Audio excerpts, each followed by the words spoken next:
안녕하십니까. 대한민국의 기적은 지금부터 일어나고 있습니다. 여러분, 윤석열 대통령께서 취임한 지 일주일밖에 되지 않았는데 우리 사회는 온갖 것들이 지금 다 착착 원상복구되고 있습니다. 그 첫째로 윤석열 대통령의 지지율이 급격히 치고 올라가는 중입니다. 취임 후 실시된 여론조사에서 일주일 전에 비해 무려 11%나 올라갔습니다. 그것도 단 일주일 만에. 긍정평가 52%, 부정평가 37%가 나왔습니다. 이것은 역대 다른 대통령들은 처음 시작할 때 70%, 80%, 90% 이상을 지지율을 받았지만 윤석열 대통령은 43%에서 일주일 만에 11%가 급성했습니다. 다른 대통령들은 지지율이 내려갈 일만 남아있지만 우리 윤석열 대통령께서는 계속 지지율이 올라갈 것만 남아있다고 생각하시면 더 좋을 것입니다. 이러한 급격한 상승은 용산 집무실을 선택한 데 대한 최초의 부정적 여론이 점점 긍정적으로 바뀌고 있다는 것을 보여주는 것이라고 분석되고 있습니다. 그리고 지금 민주당은 폭망 중입니다. 당 전체가 너무 더럽게 걸려서 연이은 망신을 당하고 있는 점은 윤석열 정부에게는 반면의 호재가 아닐 수 없습니다. 최근 민주당 박안주 의원의 성비 사건이 터졌습니다. 민주당은 행여 6.1 지방선거의 악재가 될까봐 즉각 박안주를 당에서 제명함으로써 신속히 꼬리 자르기에 나섰지만 연이어 계속 터져나오는 이 수많은 성폭력, 성추행 등 성과 관련된 비위가 나왔다 하면 민주당이라는 점은 어떻게 봐야 하겠습니까? 국민들은 또 터졌네. 그럼 그렇지. 역시 민주당이네. 안희정 충남지사, 고 박원순, 오거돈, 이재명의 여배우 관련 의혹, 그리고 또 최근에 김한희 의원실의 성폭행 사건, 최강욱의 성희롱 발언에 이르기까지 모두 민주당 사람들이 라는 말이 나오고 있습니다. 오죽하면 더불어 만진당이라고 부르는 것이 일상이 되었겠습니까?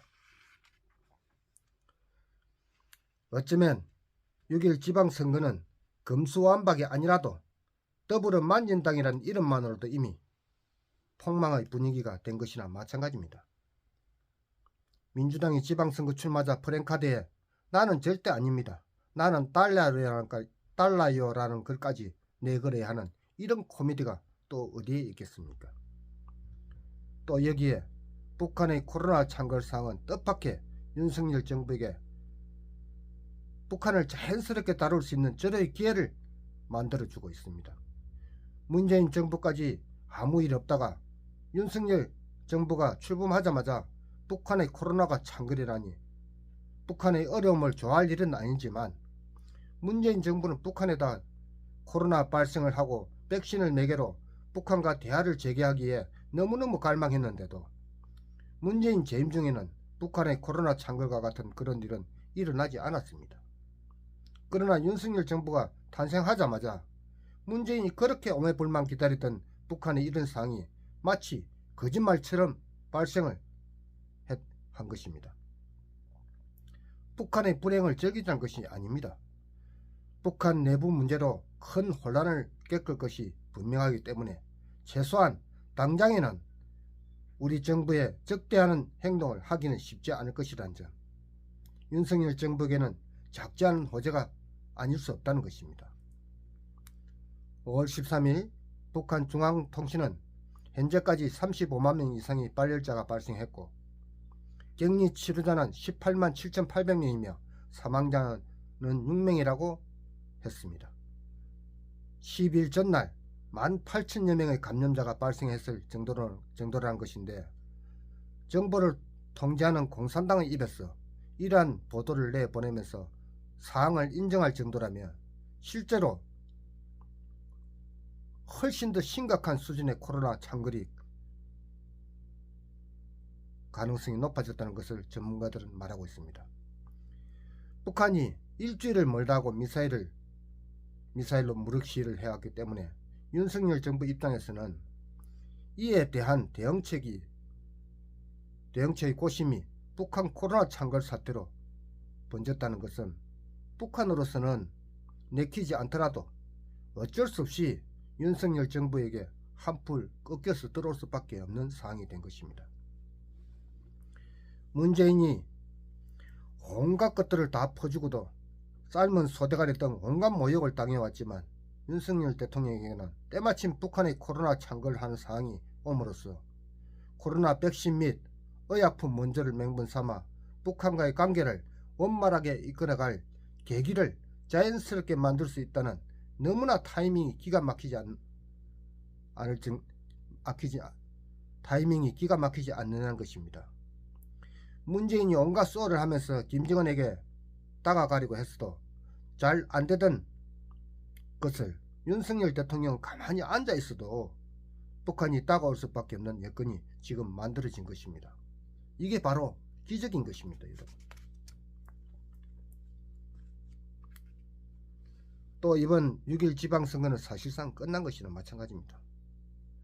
시작부터 윤석열 정부에게 기울어 버리거나 마찬가지인데 한마디로 완성을 장담할 수 있을 정도입니다. 왜냐하면 늦어도 5월 20일까지는 전국의 소상공인 370만 명 통장에 최소 600만원에서 최대 1000만원까지 손실보조금이 들어가기 때문입니다.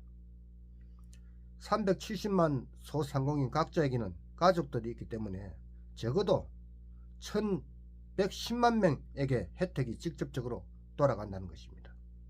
여기에 택시기사, 예술인 등 연예인에게도 최대 200만원의 고용안전지원자금이 지급될 예정인데 솔직히 돈을 주는 것보다 더 좋은 선거운동이 어디 있습니까? 6.1 지방선거에 윤석열 정부와 국힘당에게는 엄청난 호재입니다. 민주당으로서는 딱히 막을 방법도 없는 엄청난 악재가 아닐 수 없습니다. 코로나 손실 보상 지원금 공약은 민주당 이재명이 후보 대선 공약이기도 했기 때문에 딱히 발목을 잡을 맹문도 없는 것이 지금 민주당의 딜레마입니다.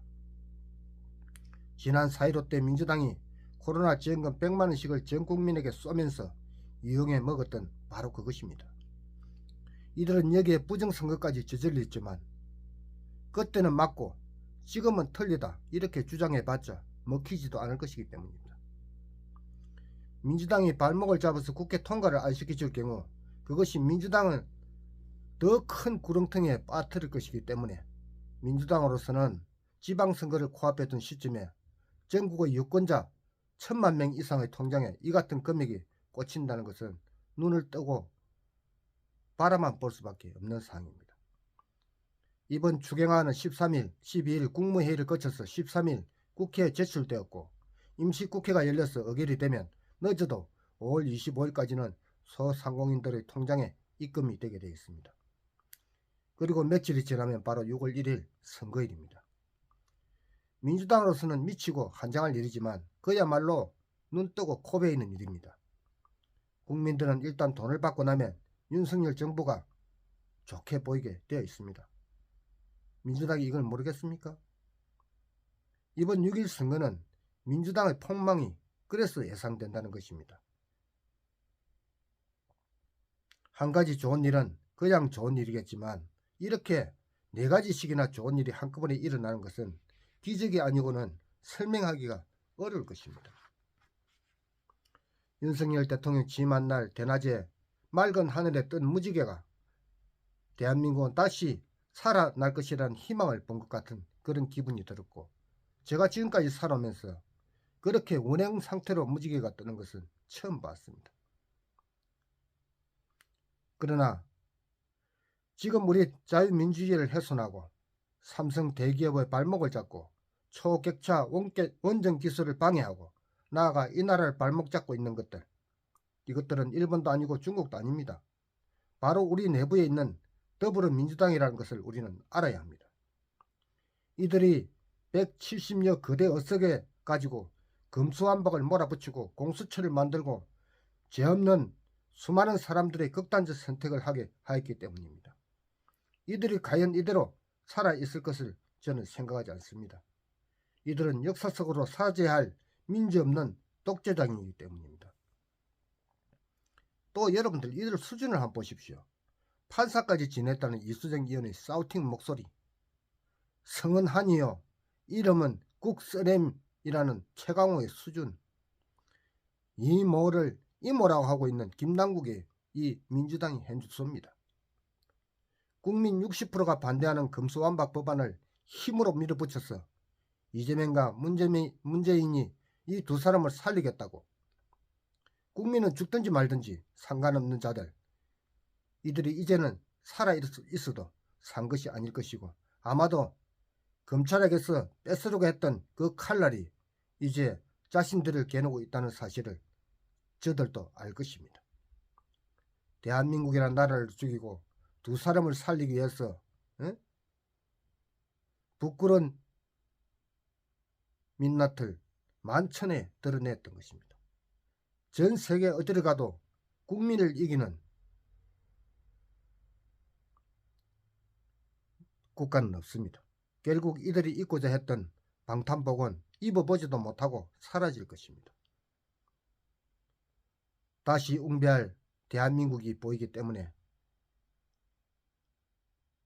여러분들은 어떻게 생각을 하십니까? 저 의견에 동의하시면 아래 구독 버튼을 꾹 눌러주시길 바랍니다. 저에게 그 구독이 큰 힘이 되고 용기가 되어 더 좋은 방송을 많이 만들어서 여러분들에게 더 좋은 소식으로 보답하겠습니다. 오늘 방송을 들어주신 여러분께 진심으로 감사를 드립니다. 감사합니다.